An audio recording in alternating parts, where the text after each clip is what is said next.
चलो, so basically सबसे पहले हमारे पास डायरेक्ट रिकर्जन है, मतलब only one function is involve to call itself, तो वो उसकी फर्स्ट टाइप की होती है टेल रिकर्जन। ठीक है, this type of recursion is the type of direct recursion in which the recursive call is the last operation in the function and allows the compiler or interpreter to optimize the recursion as it doesn't need to maintain a stack of function call। ये line में लिखा गया है, जरा इसको बड़े ध्यान से समझना और पढ़ना। पहली चीज ये कहता है कि ये क्या होता है, इसके अंदर मल्टीपल फंक्शन जो है इन्वॉल्व नहीं है, इसके अंदर एक ही फंक्शन इन्वॉल्व होगा। मान लो कोई भी मेरे पास फंक्शन है, उस फंक्शन को जब मैंने उसी की फंक्शन बॉडी के अंदर कॉल किया तो वो क्या हो गया था, रिकर्सिव फंक्शन। अब ये यहीं से दोबारा ऊपर जाएगा, ओवरहेड सिचुएशन क्रिएट करेगा और उसको कॉल करवाएगा। कॉल करवाएगा कब तक कॉल करवाएगा, जब तक उसके तीन बेसिक पार्ट में चल जाते। सबसे पहली चीज क्या होती है, बेस कंडीशन। सेकंड क्या हो जाती है, वेरी गुड, एनी आंसर। क्या क्या तीन स्टेप्स इन्वॉल्व है इसके लिए, इसके अलावा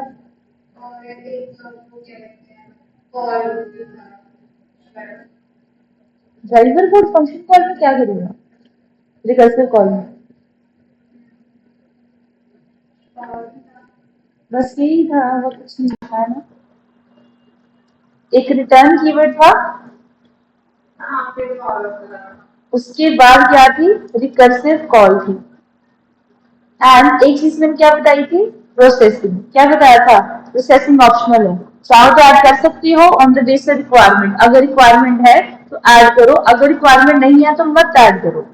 डन। एंड नाउ ये जो बेस कंडीशन आपने डाली है, अब ये तो सबसे पहले रहेगी फॉर श्योर। डन। यही बेस कंडीशन जो होगी कुछ ना कुछ रिटर्न करेगी, 1 हो सकता है, 0 हो सकता है, कोई एक्सप्रेशन हो सकता है, इवन द रिकर्सिव कॉल को भी रिटर्न करवा सकती है। उसके बाद क्या होती है, recursive call. Now what we are actually लिखेंगे, जो रिकर्शन के टाइप्स है ना, ये बता रही है कि रिकर्सिव कॉल को प्लेस कहां पे कर सकते हो। यहाँ पे क्या लिखा हुआ है कि मान लो अगर मेरे पास ये 3 कॉम्पोनेंट्स हो जाएंगे, पूरे प्रोग्राम में अगर लास्ट पे रिकर्सिव कॉल है तो वो क्या चीज बन जाएगी, टेल रिकर्जन बन जाएगी। अगर मैं ये वाला जो है इसको मैं कॉपी करूं यहां से,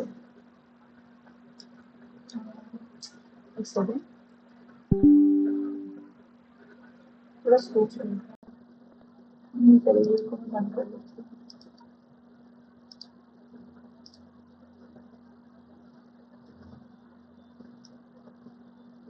ये जितना कोड है मेरे पास, अगर मैं इसको पेस्ट करूं,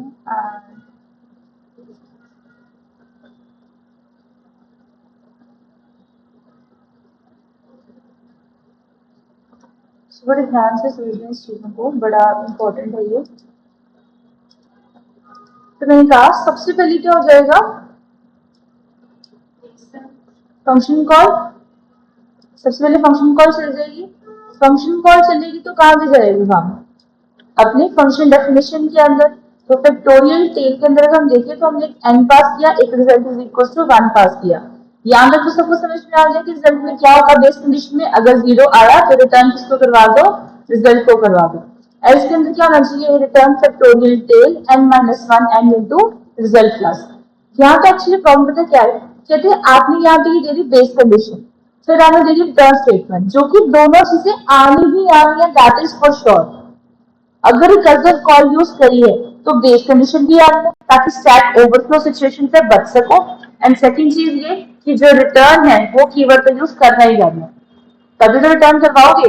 बेस कंडीशन रुकी तो बेस कंडीशन रुक के कर क्या रही है, मैसेज में प्रिंट करवाएगी, वो मेल के पास जाएगी, ड्राइवर कोड के पास जाएगी। क्लियर। एंड उसके बाद ये जो लास्ट स्टेटमेंट है, यहां पे मैंने लिख दिया सेमीकोलन, तो मैं इसको थोड़ा क्लीन कर देती हूँ।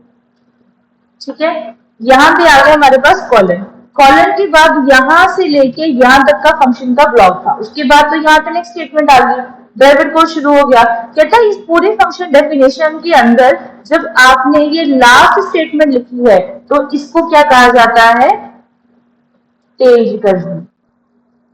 कि फंक्शन की लास्ट जो स्टेटमेंट है, अगर वो लास्ट स्टेटमेंट एक रिकर्सिव कॉल है तो उसको आप कहोगे कि वो एक टेल रिकर्जन है।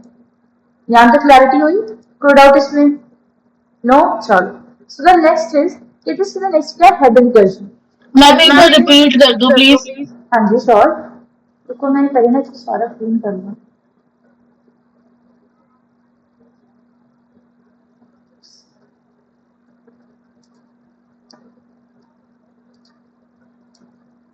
चलो, तो मैंने सिंपल सा लॉजिक कहा, मैंने कहा सबसे पहले यहाँ से यहाँ तक, इस पार्ट तक एक फंक्शन डेफिनेशन है, उसके बाद यहाँ से यहाँ के ड्राइवर को शुरू हो गया। इस पॉइंट पे फंक्शन कॉल हुई द फर्स्ट टाइम, तो ये कहाँ पे जाएगा, इसके पास ओवरहेड सिचुएशन में इसने कॉल किया।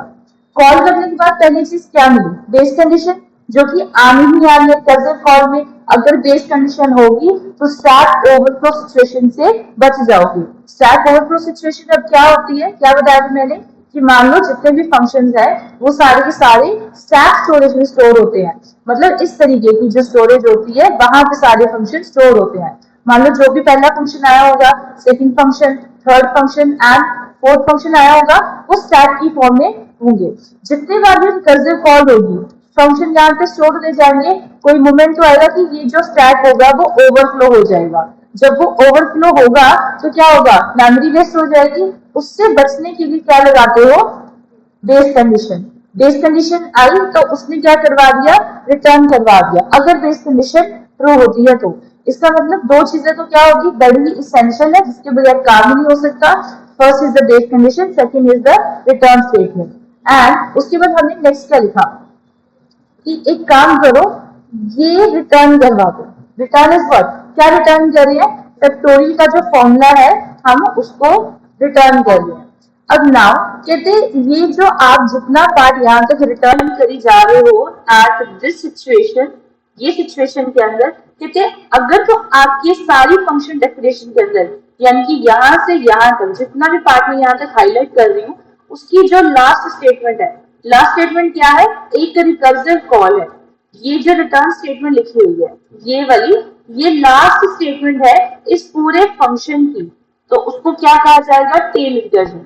सिंपल सा लॉजिक, पूरे फंक्शन में से अगर रिकर्सिव कॉल एक लास्ट स्टेटमेंट है तो उसको क्या कहेंगे, टेल रिकर्जन। दोबारा सुनो, यहां से यहां तक फंक्शन चल रहा था मेरा, यहां से यहां तक मेरा फंक्शन चल रहा था, उसके बाद से स्टार्ट होगा ड्राइवर कोड। जब फंक्शन खत्म हुआ उसकी लास्ट स्टेटमेंट क्या थी, यहाँ पे ये देखो, ये क्या लिखी हुई, रिकर्सिव कॉल नहीं लिखी हुई, फैक्टोरियल टेल, यहाँ पे फैक्टोरियल टेल, ये क्या करेगी, इसको कॉल करेगी। अब ये रिकर्सिव कॉल अगर फंक्शन में लास्ट स्टेटमेंट है तो वो क्या हो जाएगी, टेल रिकर्जन। यहाँ तक क्लियर सबको? अब डाउट है जी किसी को? No ma'am. That's good. चलो नेक्स्ट चलें फिर। अब next is the head recursion.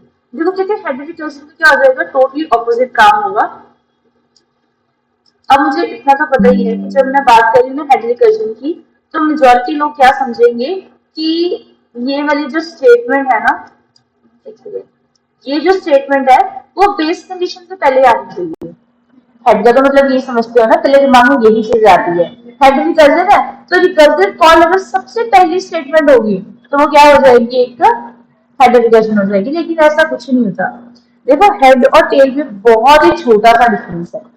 Base condition और रिटर्न स्टेटमेंट ये आनी ही आनी है, लिख के रख लो ये चीजें, ये पहले नंबर पे यही चीज एग्जीक्यूट होनी है। देखो इसका लॉजिक क्या होगा, अगर ये प्रोग्राम कुछ ऐसा हो जहां पे ये फर्स्ट स्टेटमेंट है, उसके बाद ये सेकंड स्टेटमेंट है, उसके बाद थर्ड है रिकर्सिव कॉल। इसका मतलब कंडीशन जीरो आने से पहले ही हम 5 4 3 1 तक पहुंच चुके होंगे, तो कभी भी जीरो से नीचे तो वो जाएगा ही नहीं, हमेशा जीरो से ऊपर ऊपर ही रहेगा। हमें क्या चाहिए, जीरो पे आए तो स्टॉप होए, वो तो कभी जीरो पे आएगा ही नहीं। यही ना पॉइंट, तो बेस कंडीशन पहले रखनी चाहिए, बाद में नहीं रखनी चाहिए, नेगेटिव तक तो पहुंचना नहीं चाहिए, तो फिर वो प्रॉब्लम करेगा। कहते हैं बेस कंडीशन तो पहली स्टेटमेंट होगी फॉर श्योर, उसके बाद वो रिटर्न कीवर्ड भी यूज करेगा। चाहो तो यहाँ पे एल्स को हटा दो, सिंपल इफ स्टेटमेंट भी डाल सकते हो। एंड आपने क्या लिखा, रिटर्न फैक्टोरियल हेड n -1, उसके बाद रिजल्ट प्रिंट करा रहे हो इन द ड्राइवर कोड। अगर मान लो मेरा ये प्रोग्राम किसी प्रोसेसिंग के लिए होता, कि मान लो मैंने क्या कहा होगा कि मेरे पास सोर्स इज इक्वल टू क्या होगा 1 और डेस्टिनेशन इज इक्वल टू क्या होनी चाहिए 100 होनी चाहिए। और अगर इसी को मैं किसी डिफाइंड फंक्शन के अंदर प्रिंट करूं, जहां पे मुझे कोई रीच नाम का फंक्शन बनाना होगा, कहते हैं उस प्रोग्राम के अंदर आपको क्या करना होगा, सोर्स को प्लस प्लस करना होगा, ताकि वो डेस्टिनेशन 1 है तो उसको 100 तक कैसे लेके आओगे, प्लस प्लस करके। तो जब आप उसको प्लस प्लस करोगे, वो कब होना चाहिए, क्या रिकर्सिव कॉल से पहले होना चाहिए कि बाद में होना चाहिए। This is the basic task, जिसको ऐसे ही समझना है तो उसके लिए कोड भी कर देते हैं, लेकिन मैं कोड पूरा नहीं करूंगी, तो मैं समझ में बस आना चाहिए।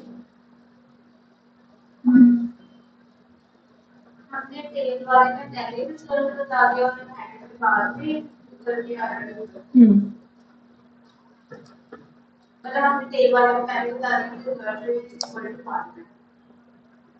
तेल वाले में कैसे, तो काम पे अपने पास ये इतना पैरामीटर्स पर यहाँ पे डेटा है कि वहाँ पे add result is equal to part के अपने पैरामीटर्स। यहाँ पे हाँ जी, दोनों ड्राइवर कोड में ही है। यहाँ पे कह रही हो किस वाली साइड में, ऊपर जहाँ पे पैरामीटर्स पास किए ना, and equal to result is equal to part अपने हाँ पैरामीटर्स, हाँ तो बिल्कुल हेड में हम बाद में बिल्कुल।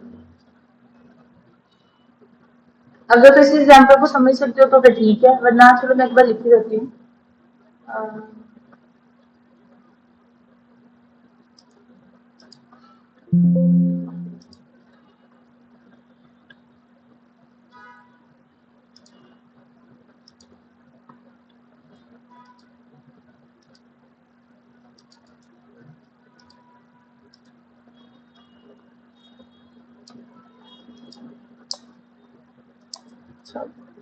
मैंने कहा मेरे पास डेफ नाम का कोई फंक्शन होगा जिसका नाम क्या है रीच, उसके अंदर मैंने सोर्स पास कराया और डेस्टिनेशन दो चीजें पास कराई, डन।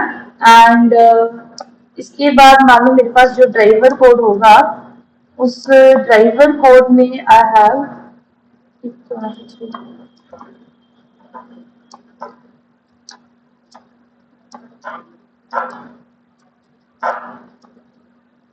रीच मान लो मेरे पास 1 पे है और ये 100 पे है। अब मैं क्या कर सकती हूँ, यहाँ पे सपोज कि मेरे पास अगर मैंने लिखा, अगर मेरा सोर्स इज इक्वल टू किसके आता है, डेस्टिनेशन के, तो मुझे यहीं से इसको ब्रेक करवाना है। मैं कहूँ उसको ब्रेक करवा दो, या फिर यू कुड से इसको रिटर्न करवा दो।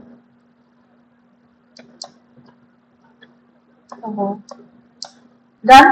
वरना एल्स में मैं क्या चाहती हूँ, ओहो ऐसे मैं चाहती हूँ कि जो मेरा सोर्स है, मतलब मेरे इस रीच फंक्शन के अंदर जो मेरा सोर्स होगा वो क्या होता जाए, इंक्रीमेंट होता जाए। हालांकि मैंने प्रॉपर एक्सप्रेशन लिखा नहीं है, मैं चाह रही हूँ बस ये जो मेरा सोर्स है वो इंक्रीमेंट होता जाए। या फिर आप लिख सकते हो कि जो आपका सोर्स है और जो आपका डेस्टिनेशन है, इसके बाद एक स्टेटमेंट आनी चाहिए कि वो रिकर्सिव कॉल में जाने से पहले कुछ ऐसा हो। तो तीनों चीजें लग जाएंगी, base condition, return statement and processing भी, और यहाँ पे चाहो तो इसको भी रिटर्न करवा सकते हो। अब डिपेंड करता है कि आपने रिटर्न ऊपर से करवानी है या नीचे से करवाना है। क्लियर। तो मैं सिंपल सा लॉजिक लिखा है यहाँ पे कि अब इस मोमेंट में मेरे को क्या चाहिए, प्रोसेसिंग भी चाहिए। तो मैंने कहा अगर ये जो मेरी स्टेटमेंट है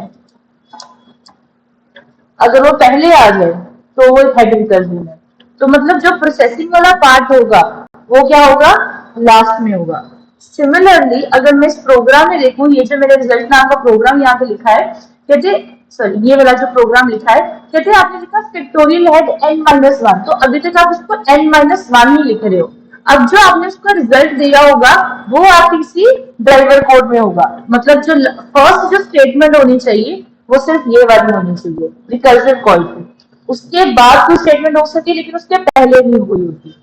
इसके अंदर क्या था, रिटर्न फैक्टोरियल टेल, उसके अंदर हमने रिजल्ट भी कैलकुलेट कर दिया था, अब हमने इसको बाद में करा है। क्लियर हुआ, यहाँ तक कोई डाउट है किसी को? So the next statement is tree recursion. कहते हैं tree recursion occurs when a function make a multiple recursive call branching into like a tree structure of recursive call. This is often seen a problem related to tree or hierarchical structures. जरा इसी को भी copy paste कर देते हैं।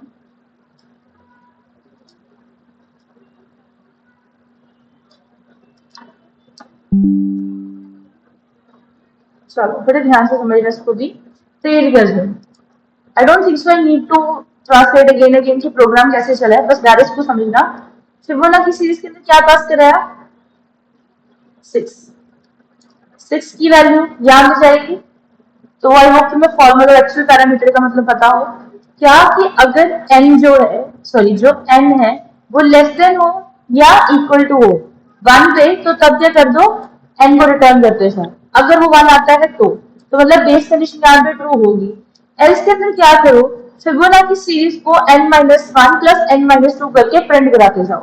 मतलब अगर मेरे पास यहाँ पे 1 है 2 है, तो अगर इनको जोड़ के 0 और 1 है और यहाँ पे इनको जोड़ के अगर मुझे कोई अगला नंबर बनाना है, तो उसके लिए क्या हो, ये क्या हो जाएगी, फर्स्ट टर्म हो जाएगी, ये सेकेंड टर्म हो जाएगी। तो n मान लो ये नंबर है n, यहाँ पे n-1 एक टर्म हो जाएगी, उसको मुझे ऐड करना है, मुझे n-2 से, मतलब इसके अगर मैं पीछे जाऊं तो this is the second nth term, दोनों को माइनस करोगे तो आपको क्या मिलेगा, आपका एक्चुअल रिजल्ट मिलेगा। उसी रिजल्ट को आप क्या करो, यहाँ पे रिटर्न करवा रहे हो। अब ये जो फिबोनाची सीरीज है वो क्या कर रही है, वो बार बार इसको करवा रही है कॉल, कितने टाइम तक, 6 टाइम तक। वो क्या कह रहा है, कहते हैं प्री रिकर्जन अगर when a function make multiple recursive calls, तो यही तो रिकर्सिव फंक्शन है। तो ultimately can we say that all the functions are pre recursive calls, branching into a tree-like structure of recursive call and is often seen in problem related to trees or hierarchical structure। अभी तक आप जो कर रहे थे वो actually tree ही था, यही ना था कि आप बार बार उसको कॉल करवा रहे हो until base condition is not satisfied। So next is nested recursive function call। कहते हैं nested, आप थोड़ा लगा सकते हो इसकी आइडिया कि nesting का मतलब क्या आ जाएगा, मल्टीपल। तो कहते हैं नेस्टेड रिकर्सिव कॉल में क्या होगा, जरा इसको भी स्क्रीनशॉट ले लेते हैं। बाकी लैंग्वेजेस के अंदर क्या होता है, लीनियर रिकर्सिव कॉल होती है, इसके अंदर आपको नेस्टेड मिलती है पाइथन के अंदर, बाकी के अंदर लीनियर होता है। अब नाउ कहते हैं नेस्टेड के अंदर क्या होता है, involve the function calling itself with a recursive call as one of its argument, जितने उसके आपने आर्गुमेंट्स दिए होंगे। जैसे प्रोग्राम में देखो, हमने किया इस नेस्टेड रिकर्जन को कॉल किया विद द पैरामीटर ऑफ 3, तो 3 क्या, अगर n less than equal to 0 है, अगर होता है तो प्रोग्राम को रिटर्न करवा दो, एल्स में क्या करवाओ, return nested recursion n minus nested recursion. Function call तो हुई है, लेकिन n minus, you are calling this function here again कैसे, n-1। I'm not using the parameters again and again। ध्यान से देखो, आपने कहा इसकी जो फंक्शन कॉल है, ये जो ब्रैकेट आपने लगाई यहाँ पे, this is the recursive call, उसके अंदर आपने लिखा है कि n 3 माइनस करो जितना भी अब नेस्टेड रिकर्जन की वैल्यू है n-1, तो वो आपको क्या मिल जाएगी, एक्चुअली में इसी के पैरामीटर में से। So using the parameters again and again, तो वो आपके लिए क्या बन जाएगी, एक nested रिकर्जन बन जाएगी। नेस्टिंग का मतलब क्या होता है, there is one thing is inside of another thing। तो यहाँ पे भी सेम है, this function is inside of this function call, which is calling it again and again until the base condition is satisfied। Done? So the next is indirect recursion। कहते हैं indirect recursion के अंदर basically क्या होता है, when two or more function call each other in a circular manner. अब देखो simple सा लॉजिक, कोई फंक्शन ए होगा, उसने किया बी को call, now the B function is calling the function A again, so ये फॉर्म हो गया एक सर्कुलर मैनर, इसको कहते हैं इनडायरेक्ट रिकर्जन। इनडायरेक्ट इसलिए बिकॉज इनडायरेक्टली कॉल तो ए ही हो रहा है ना, उसने बी को चाहे कॉल किया लेकिन बी ने फिर इसको कॉल किया, so this function is calling again and again. Then कहते हैं डेफ, मान लो एक इवन नाम का फंक्शन है, इसको मैं स्क्रीनशॉट भी ले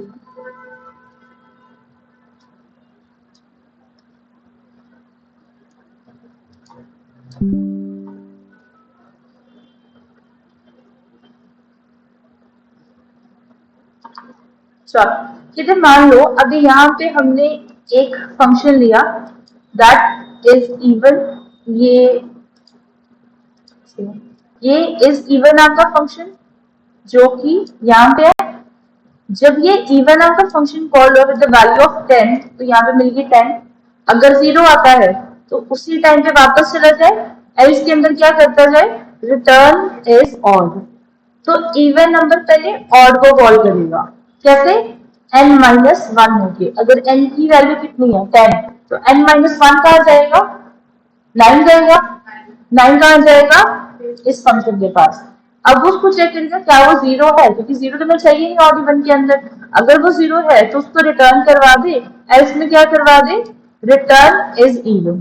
तो यहाँ से n-1 कितनी वैल्यू की, तो 8 वैल्यू कौन सी है, इवन, पहुंची यहाँ पे।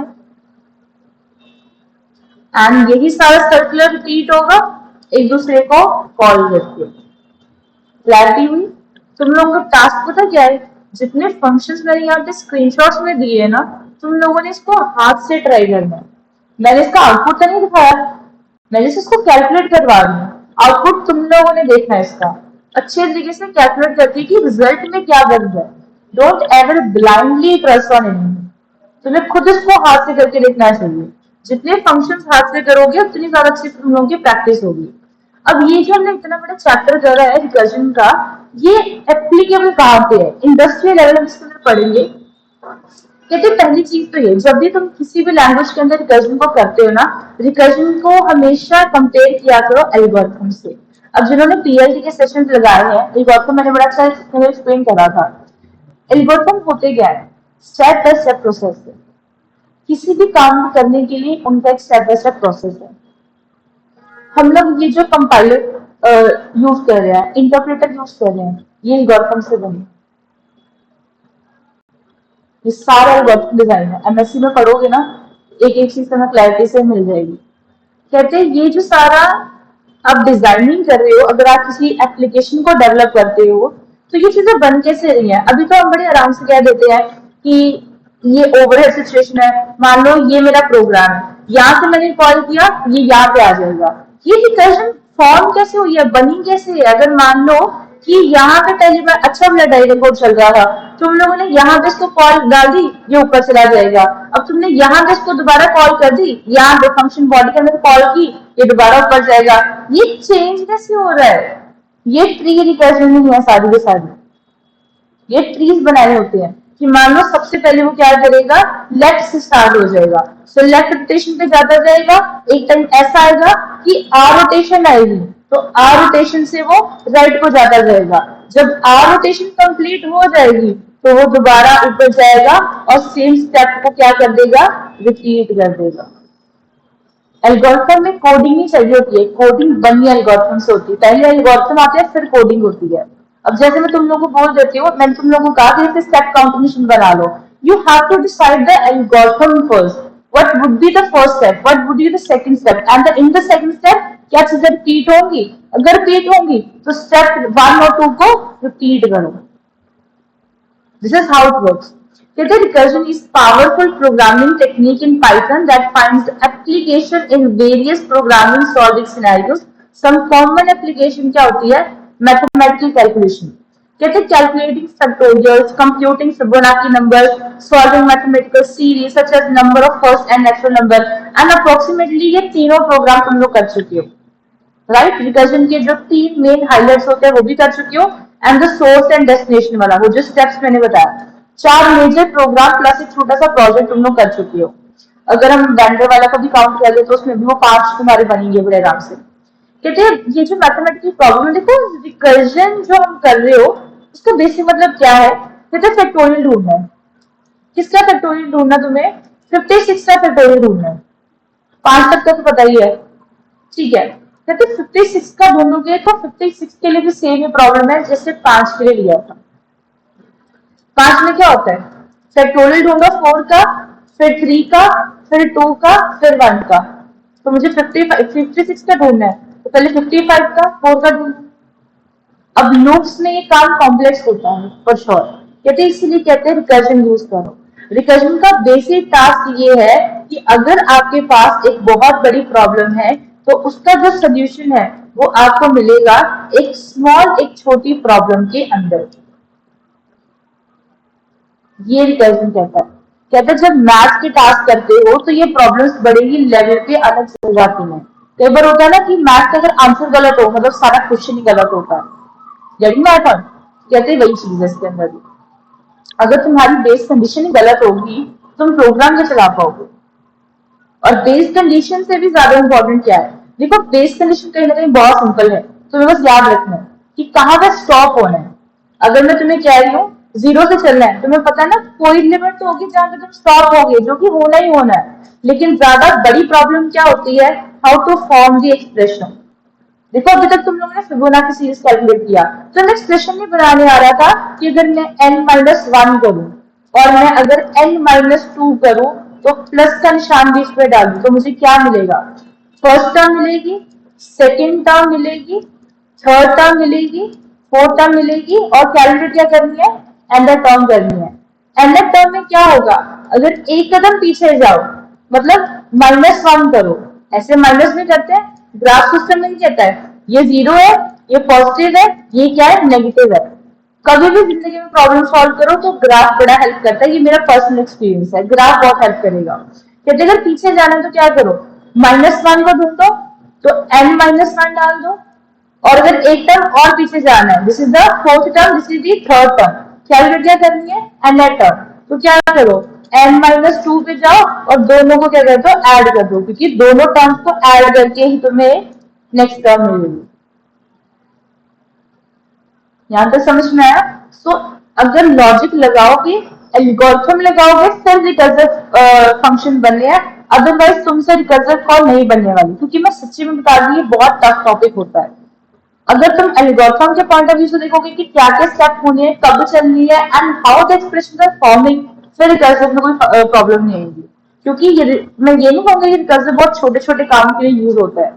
Recursive call is not used for a common purpose. It is only used for when you have so much big problem, and to solve a big problem you need to use the recursion. This is the mainly task है। Clarity हुई? Second इसके अंदर क्या होता है? Data structure. आगे यहाँ पे डेटा स्ट्रक्चर।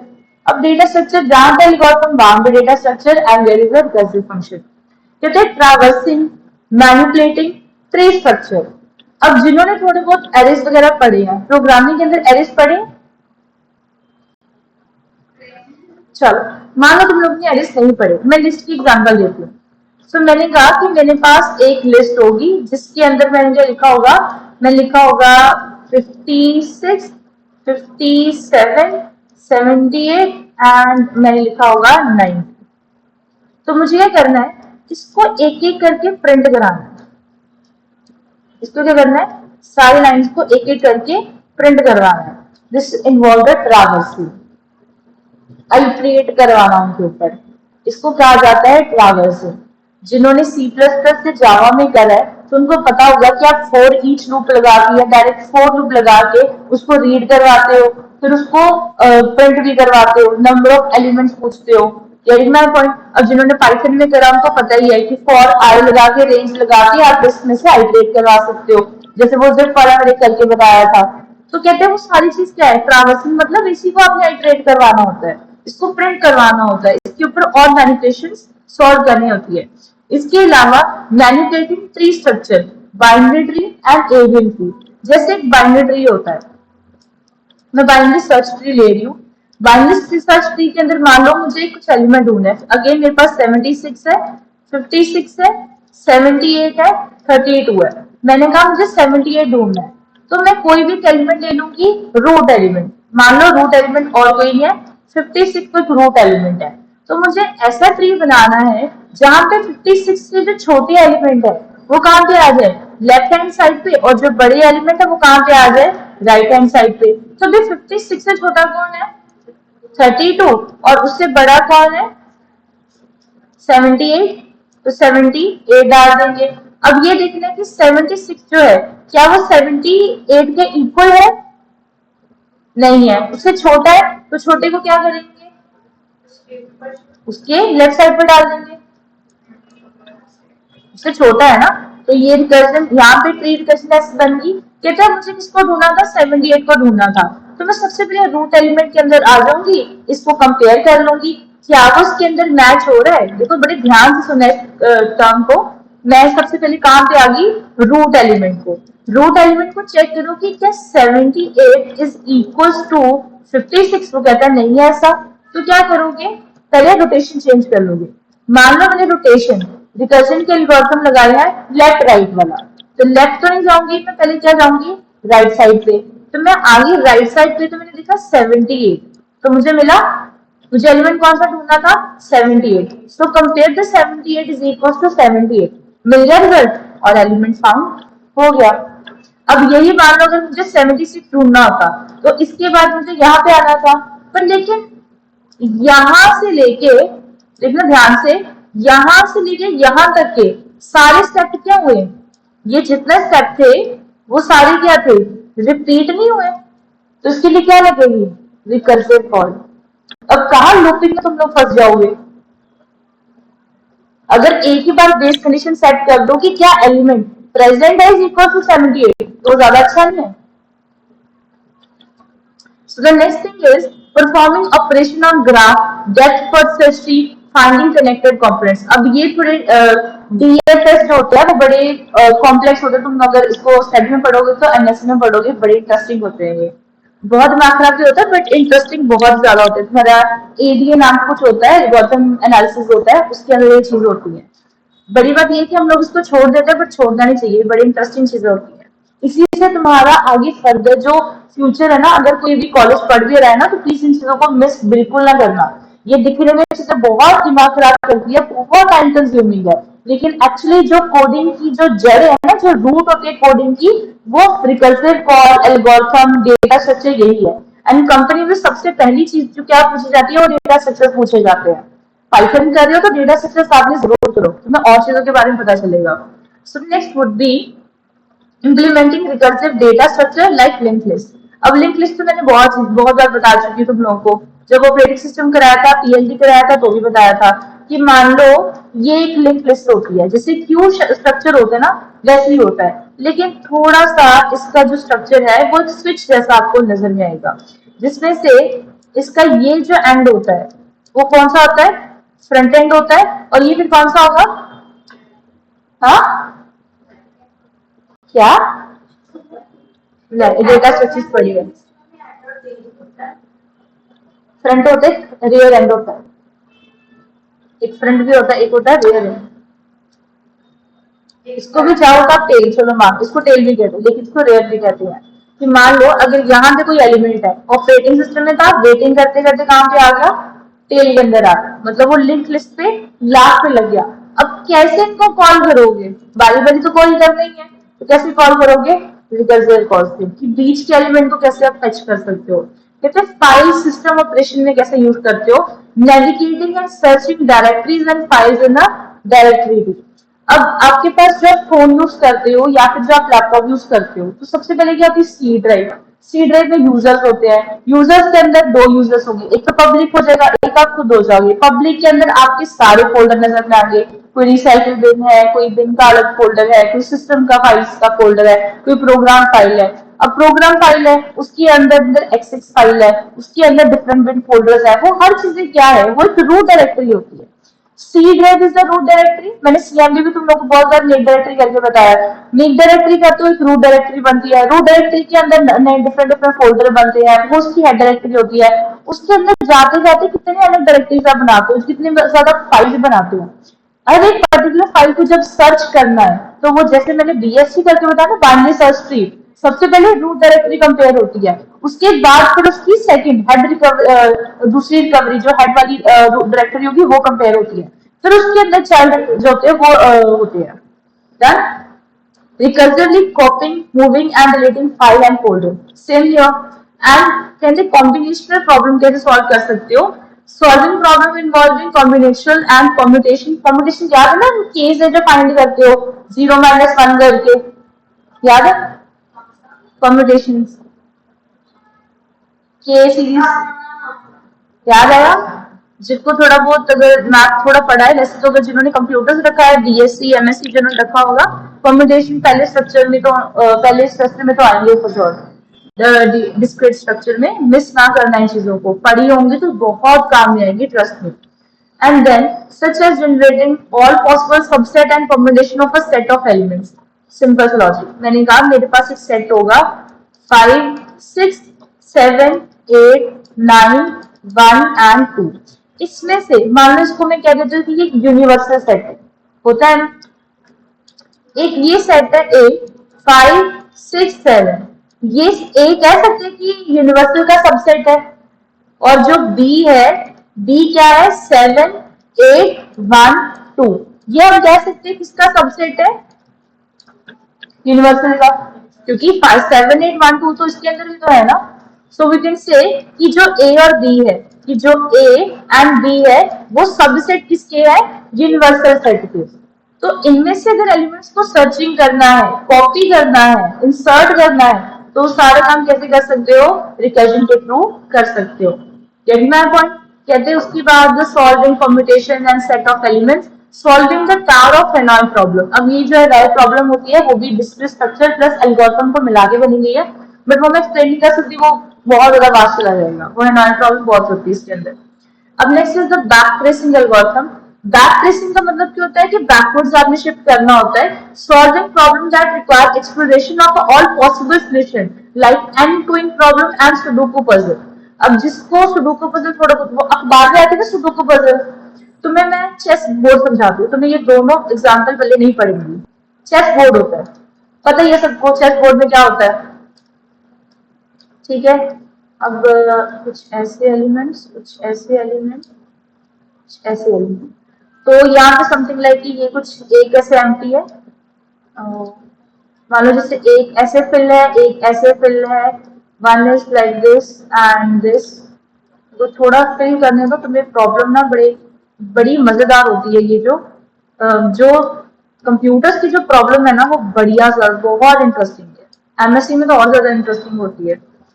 देन अब मान लो मैंने कहा ये जो मैंने पजल बनाई होगी ना, जो चेस बोर्ड होगा, उसके अंदर मुझे क्या करना है कि मेरे पास ना कुल मिला के 8 क्वींस है, होता है ना किंग्स एंड क्वींस, वो जो लॉयर, वो जो वजीर वगैरह होते हैं, वो जो हाथी वगैरह जो भी चीज होते हैं, घोड़े वगैरह, तो कहते हैं उसको क्या करना है, तुमने तुम्हारे पास 8 क्वींस है, 8 क्वीन तुमने इस चेस बोर्ड पे, जो कि n इंटू n होगा, पता ही नहीं कितने का बना ये, तुमने 8 क्वीन ऐसे प्लेस करनी है ना कि कोई भी एक या दो क्वीन आपस में लड़ ना सके, एक दूसरे को थ्रेटन ना कर सके। मैंने क्या किया, ये क्यू इधर डाल दिया। अगर मैंने सेकंड क्वीन यहाँ पे डाल दी तो ये इसको हटा देगी, तो इसको मैं यहाँ से भी हटा के मैं इसको यहाँ पे प्लेस कर दूँ, डायगोनल है ना, यहाँ से जाएगी ना फिर वो, ऐसे थोड़ा ना कि इधर से इधर घूम के इधर चले जाए, रूट्स में तो होते हैं ना। इसको यहाँ से हटा के, इसको यहाँ से हटा के यहाँ पे डाल दो। अगर ये क्वीन है तो इसको 2 डब्बे ऐसे छोड़ के यहाँ पे डाल दो इस वाले सेक्शन में। रुको मैं थोड़ा कलर चेंज कर दूं,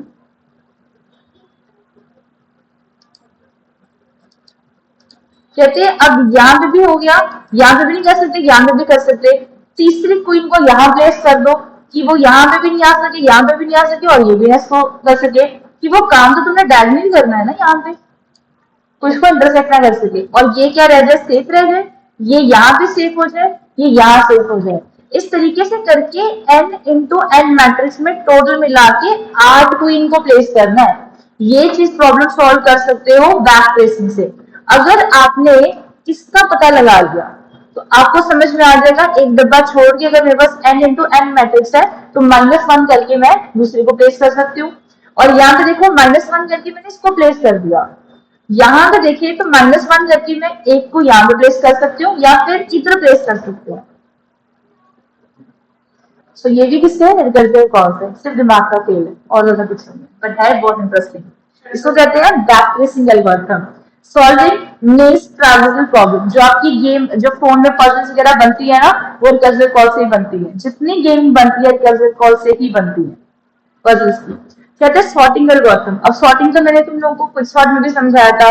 मान लो आपके पास 5, 6, 7 और 8 है, एक्चुअली ये तो ऑलरेडी सॉर्टेड में है, 7, 14 और 12 है, इसको सॉर्ट में करना होगा तो कर्सर में करोगे, जैसे 7, 12 पहले, 14 बाद में. So the sorting algorithm. कहते हैं AI and machine learning, the highest efficiency and the highest paid algorithm ever. Machine learning में भी सेम है. मैं तुम लोग को एक एग्जांपल बहुत देर से दे रही हूँ. मैंने कहा जब करती हो I am not a robot, तो उसके अंदर तुम्हें ग्रिड भी मिलती. यहाँ पे साइकिल होगा, यहाँ पे साइकिल होगा, यहाँ पे साइकिल होगा, यहाँ पे वो तेरे को कार दे देगा, यहाँ पे कोई स्कूटर दे देगा, यहाँ पे कुछ और एक्टिवा हो जाएगी और ये कुछ और ही चीजें होंगी जो रेलिवेंट भी नहीं होंगी. अगर मैं इसका पता लगा लूं कि ये कहाँ पे है, तो इसको भी और इसको भी डिटेक्ट कर सकती हूँ. तो मैं अगर एक के लिए बॉक्स डिजाइन करूं, अगर एक के लिए भी ये बॉक्स डिजाइन हो जाता है, तो बाकी के लिए भी मैं कर सकती हूँ. It's all recursive call. एक इमेज प्रोवाइड कर दी, बाकी की रिकर्सिव कॉल अपने आप हो जाएगी. ये सारी चीजें एआई मशीन लर्निंग तुम लोग को जितनी रियल वर्ल्ड एग्जांपल दिए ना, दिस इज द पाइथन. इसको पढ़ो जो ज्यादा जरूरी है. नॉट लाइक एड मल्टीप्लिकेशन जो पता नहीं कितने ट्रेडिशनल मेथड से करते आ रहे हो. This is what is Python. Clarity हुई? ये सारी चीजें इसके अंदर. पाइथन को पढ़ना है ना, तो जैसे ये एन क्वींस वाली प्रॉब्लम बताइए ना, इन जैसे लेवल को सॉल्व करो. नेट से निकालो एन क्वींस प्रॉब्लम, सॉल्व करने की कोशिश करो. या प्रोग्राम खुद से कोड कर सकते हो, खुद सब सॉल्व करने की कोशिश करो. लिस्ट के अंदर, टपल के अंदर एलिमेंट्स लो, उसको ट्रैवर्स करने की कोशिश करो. अब तुम्हारे पास सबसे बेस्ट चीज क्या है? Sort library function. तुम्हें जरूरत भी नहीं है रिकर्सिव कॉल करने की, अपने आप एलिमेंट सॉर्ट हो जाएंगे. तुम अगर एक फंक्शन के अंदर सॉर्ट का लाइब्रेरी फंक्शन यूज करते हो ना, सारे एलिमेंट्स मिनट में सॉर्ट होकर मिल जाएंगे. This is just you have to use your brain and everything will be sorted out.